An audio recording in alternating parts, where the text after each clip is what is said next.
क्या आप जानते हैं वो कौन सी चीज़ है जिसका नाम लें तो वो गायब हो जाती है।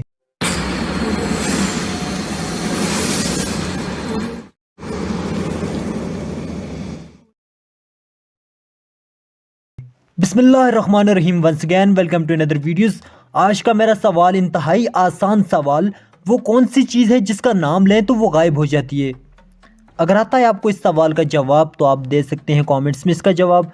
अगर नहीं आता आपको इस सवाल का जवाब तो फिक्रमंद होने की ज़रूरत नहीं, क्योंकि 5 सेकंड के बाद मैं दे दूंगा इस सवाल का जवाब। अपना काउंटडाउन शुरू करने से पहले एक छोटी सी गुजारिश, अगर आप हमारे चैनल पे न्यू हैं तो वीडियो को लाइक और चैनल को सब्सक्राइब ज़रूर कर दीजिएगा ताकि हमारी हौसला अफजाई हो सके। तो शुरू करते हैं अपना काउंटडाउन।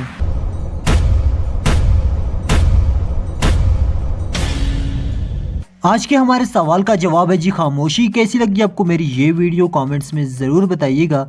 मिलते एक नई वीडियो के साथ, तब तक दीजिए इजाज़त। अल्लाह ने के